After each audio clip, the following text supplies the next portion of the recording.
Hi, and welcome to Indie Learning Music Tutor. I'm your tutor, Harry. Today is a keys episode. A little lesson on finger independence and the keyboard.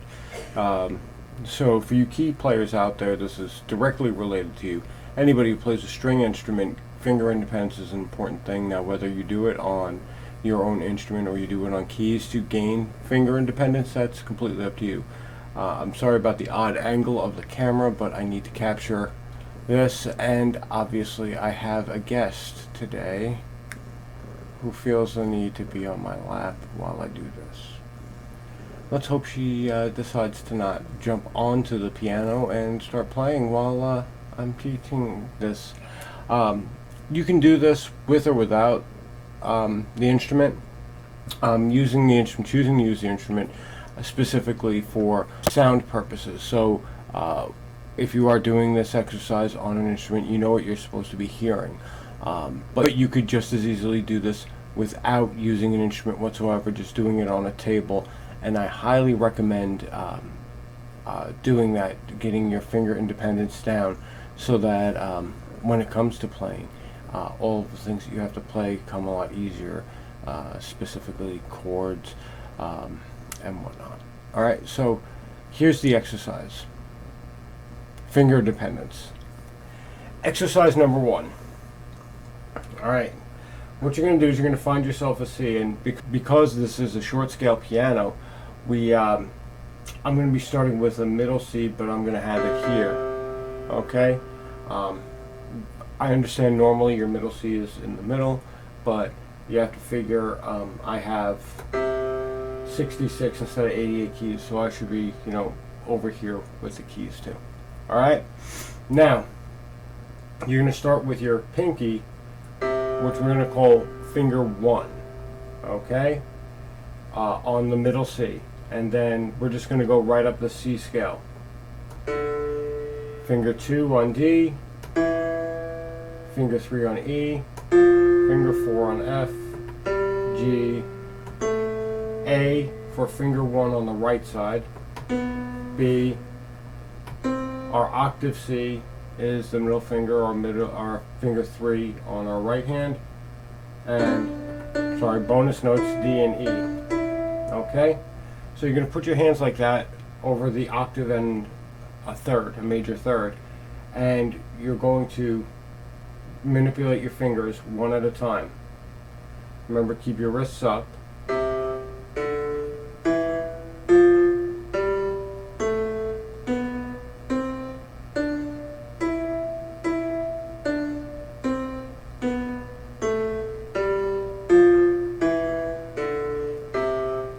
Now, if you were doing this on a desktop or a table, let me just be super unprofessional and just throw a book right here. You could just as easily do this way.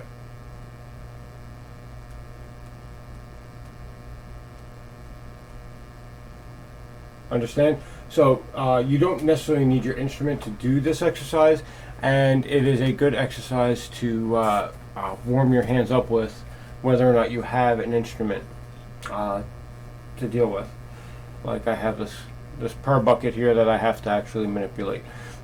Alright, so that's the basic exercise. Just fingers in series.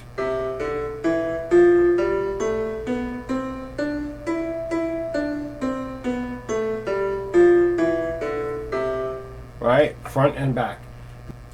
What we're going to do next is fingers in broken series. So we're going to go 1, 3, 2, 6, 3, 5, 4, 1, 5, 2, 1, 3, 2, 4, 3, 5.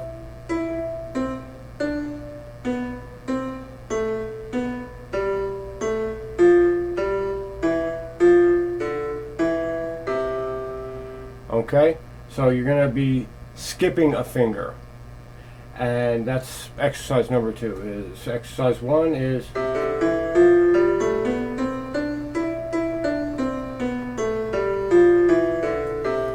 alright, now the kitty's evacuated for now. Exercise 2 is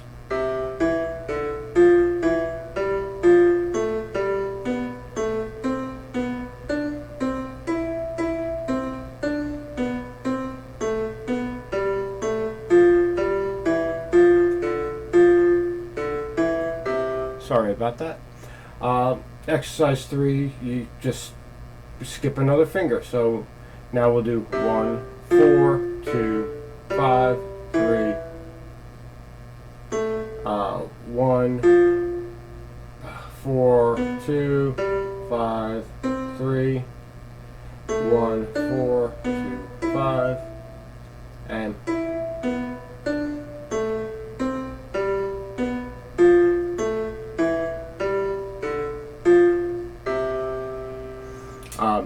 now, while we're doing this, we're going through intervals, and that's a whole other lesson. But basically, you're just going to get your manual dexterity to be able to operate your fingers independently. That's a basic exercise. You can expand that exercise by, instead of just doing one finger at a time melodically, you can do it harmonically.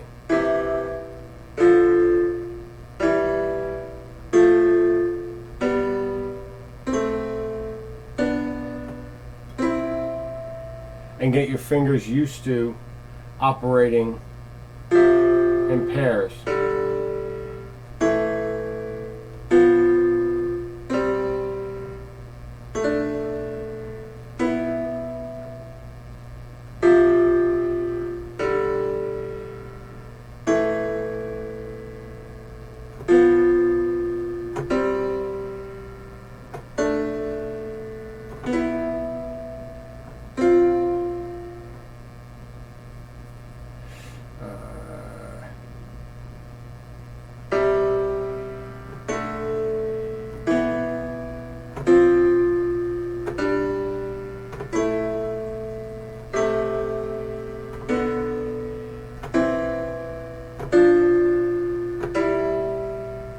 And you can also feel free to break this up. You could, once you have an instrument in your hands, if you wanted to do it this way,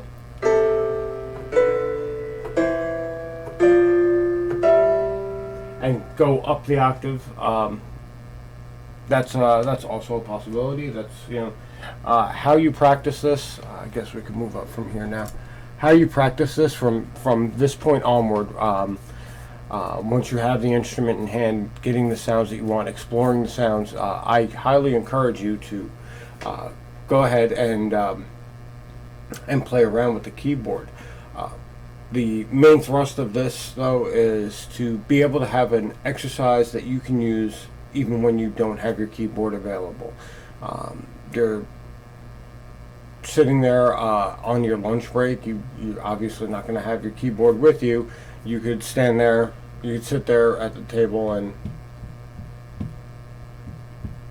do your finger drills. You're watching TV. It's late at night. You don't want to wake anybody up. You don't have a pair of headphones. I don't know. I don't know your life. So you can sit there with a little book on your lap and, hi, buddy, how you doing?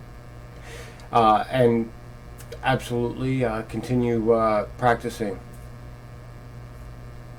This has been Harry Felker with ILMT, and this is a little short practice exercise video for keys and finger independence.